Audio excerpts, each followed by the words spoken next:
Welcome sa Panlasang Pinoy. Ako po si Vanjo Merano. Ngayon ay magluluto tayo ng salmon sinigang.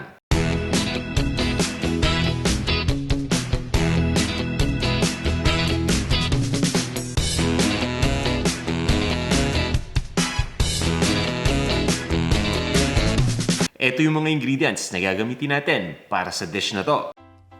Salmon fillet, kangkong.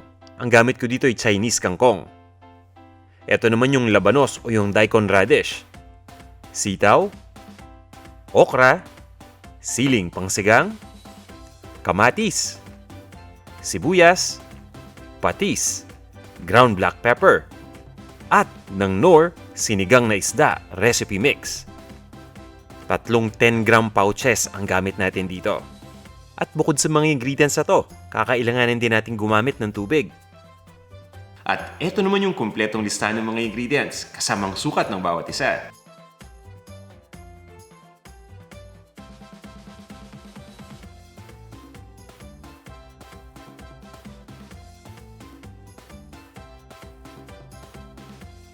Handa na ba kayo? Tara, mag-umpisa na tayong magluto. Maglalagay lang tayo ng tubig sa isang cooking pot at pakuluan na natin to. Kapag kumulo na, ilagay na natin dito yung kamatis. At isunod natin kaagad dito yung sibuyas. Mas maganda sana kung ididikit natin yung lalagyan dito sa tubig nang sa ganun ay maiwasan natin itong tumilamsik para hindi tayo mapaso. Kukunin ko lang yung daikon radish natin o yung labanos. Yung labanos hiniwa ko lang ng maninipis na peraso ito. At ilagay na rin natin dito sa tubig na kumukulo. Yan, dahan-dahan lang din para hindi tayo matilamsikan ng tubig dito. Papabayaan lang natin na kumulo ulit itong tubig. Takpan lang natin itong ating cooking pot.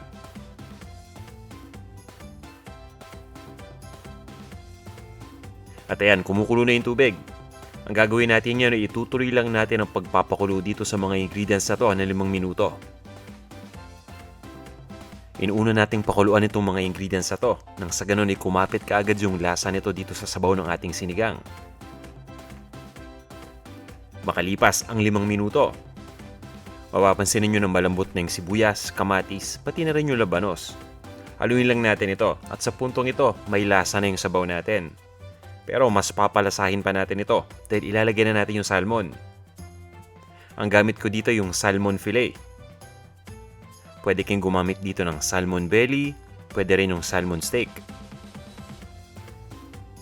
Dahan-dahan lang nating ilalagay dito yung salmon at isa-isa lang.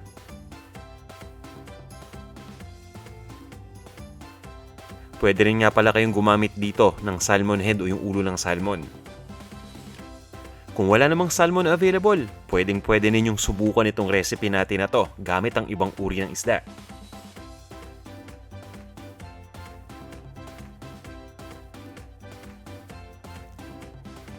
At ngayon ang gagawin natin dito, itutuloy lang natin ang pagluto ng 2 minuto.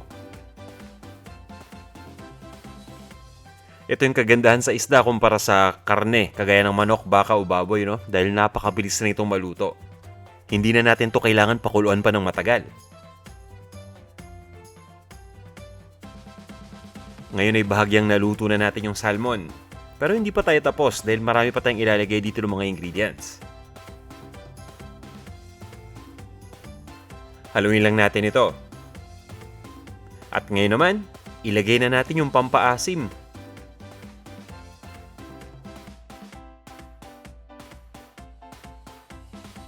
At ang gamit ko dito ay itong Knorr sinigang na isda recipe mix.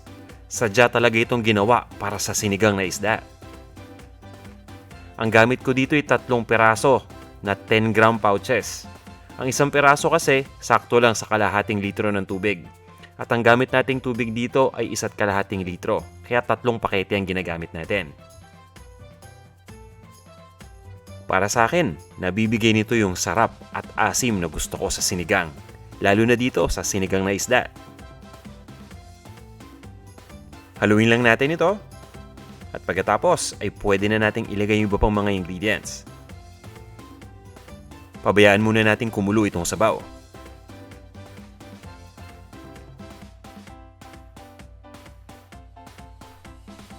Ilalagay ko na dito yung siling haba. o yung siling pansigang. Isunod na din natin kagad dito yung okra. At pagkatapos, pwede na rin nating ilagay yung sitaw dito.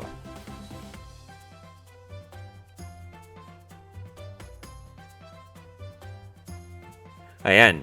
Ngayon, haluin lang natin ito.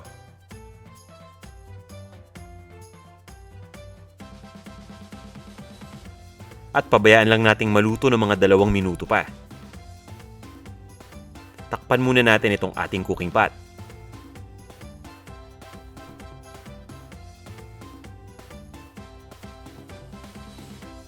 Makalipas ang 2 minuto, luto na itong gulay. Pero nasa sa inyo kung gusto nyo pang lutuin ito ng mas matagal.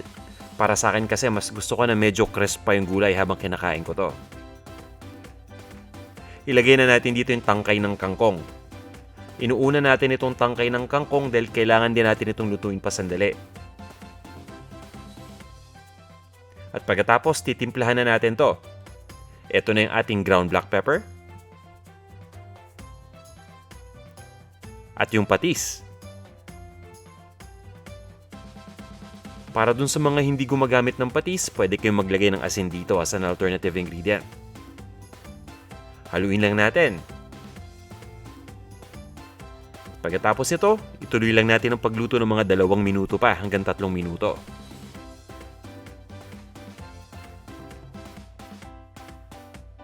At sa puntong ito, ilalagay na natin yung kangkong. Ito na yung pinakahuling ingredient. At kapag nalagay na natin yung kangkong, tatakpan lang natin itong ating cooking pot. Patayin na natin yung apoy at pabayaan lang nating maluto yung kangkong dito ng residual heat ng 5 minuto. Pagkatapos ay serve na natin ito. Ito na ang ating salmon sinigang. Ayos! Tara, tikman na natin to.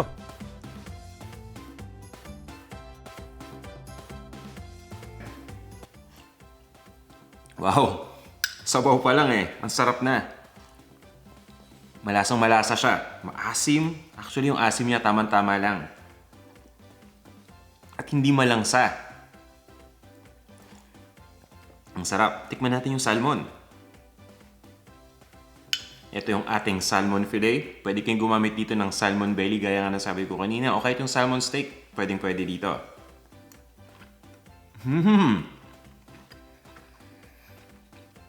Bagay na bagay yung salmon dito sa ating sinigang na isda na recipe mix.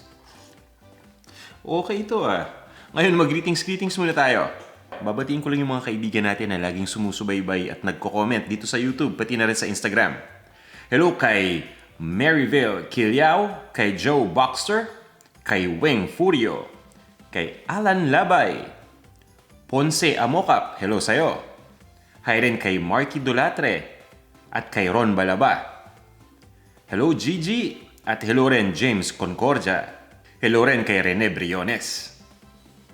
Kay Kyle Carr, The Coconut at kay Jerome Nalin Jr. Pati na rin kay Miss Irene Kikson. Sana nasabi ko ng tama yung apelido mo, Irene.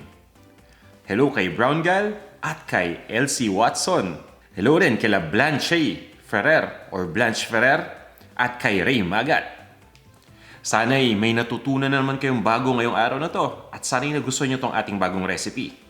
Kung nagustuhan ninyo, huwag nyong kalimutang i-like itong ating video. At para sa inyo ng mga hindi pa nagsasubscribe, iniimbitan ko kayo na mag-subscribe dito sa ating Panlasang Pinoy YouTube channel. Naku, alam nyo, napakadami ninyong matututunan ditong iba't ibang klaseng potahe. At lagi pa tayo nag-upload ng mga videos, kaya hindi kayo mauubusan. Kaya sana mag-subscribe na kayo. O paano, magkita-kita tayo sa ating susunod na video. Maraming salamat ulit.